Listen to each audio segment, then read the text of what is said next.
Welcome to a very merry holidays at BCM. I'm Jason French, curator of collections here. Today we're down at NaturePlay, and we're here with a good friend of the museum, Matt here, and he is going to teach us s'mores. Well, I'm going to take a traditional dish and put a twist on it. Mary Jane had asked me to cook something, bake something. Everybody's cooking and baking things. But what better when you get a nice warm afternoon or an evening way to enjoy friends and family than at the local fire pit. So at a fire pit you normally have s'mores. So we're going to do that. But first I'm going to show you something that took me over 50 years to learn. One of the easiest ways to start a fire is with a leaf blower. It works miraculously to stoke up that fire to get it just as hot as you want it. So that little tidbit took me 50 years to learn. I took many of pie plates and blowing on fires. If you got a backyard with a bunch of trees, you're going to have a leaf blower. So I strongly encourage you to use that. Yeah, but that's way better than singeing your eyebrows. Yes, it's a lot safer than singeing your eyebrows. So, took me 50 years to learn that. You got that for free. But I'm also going to talk about some holiday traditions that you may not know.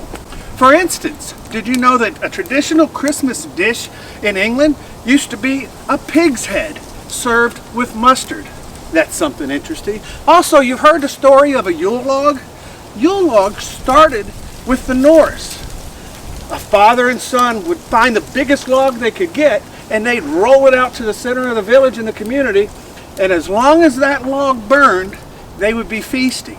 And they feast during the holiday season because they would have the animals that they didn't have, they couldn't feed through the winter, or weren't going to make it, and they would slaughter those animals and they would feast on those things. Those would last between 8 and 12 days if they did it right.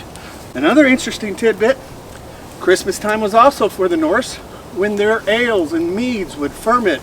They'd ferment for 3 months after the harvest, and they would come available right during the Christmas time. So that's where the Yule log came from. And we're going to do this. We're going to start roasting these s'mores. The fire looks good and hot. Jason, you want to? Sure. All right. Now everybody likes their marshmallows a little bit different. Some like them to be charred and roasted. I like to stop them when they're nice, good, and gushy. They're cooked all the way through.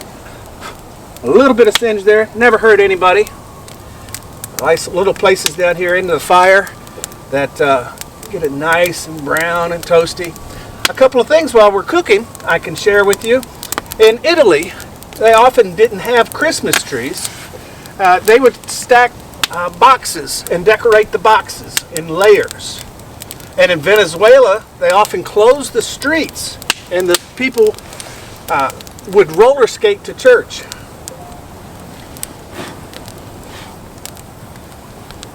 A little charred.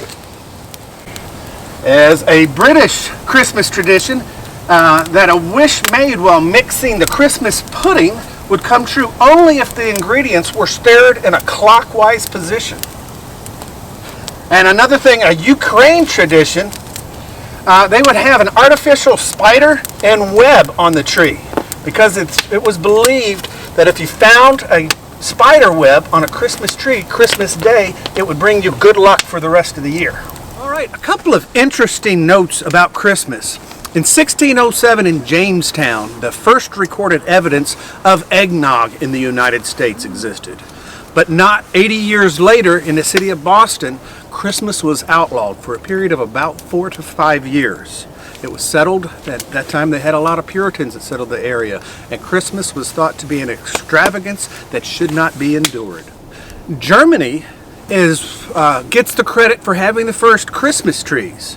Christmas trees originally were kept outside the house, and they were decorated with fruits and nuts and candies. But it was Germany that first is credited with moving a Christmas tree indoors. It wasn't until 1848 that a newspaper in New York City carried the first picture of a Christmas tree. It became very fashionable after that, and word spread quickly, and Christmas trees proliferated the Americans. Mexico gets the credit for poinsettias. In 1828, the first poinsettias became into the home. And after that, they became very popular and quickly migrated north. And it's now a very popular plant to bring indoors and celebrate the holiday. Caroling began in England. Musicians and travelers would sing their holiday cheer around the towns, hoping that the princes and lords would give them some money and help or food.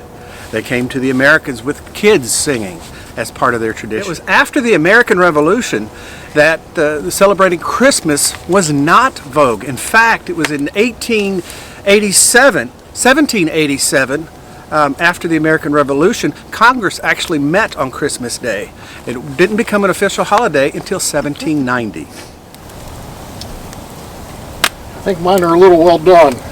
Well, we've got more. Show that to the camera. I got a little well done. Now, the traditional is a Hershey's bar or milk chocolate. But the twist that I've got is a Reese's cup on the marshmallow. Make a nice combination. Look at that. Jason, would you like to try this one? Sure. All right, well, don't eat the paper. I'll try not to. Looks pretty tasty though.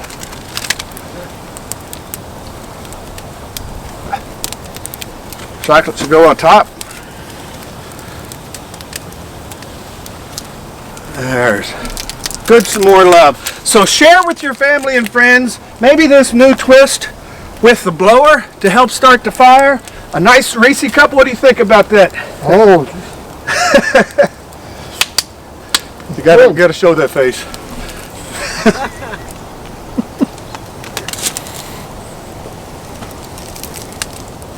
So thank you, Behringer-Crawford, for including me in the Colonial Cottage in your holiday tradition. I have a lot of fun. I've worked with a lot of groups up here, and to be part of the BCM family, happy to share with you.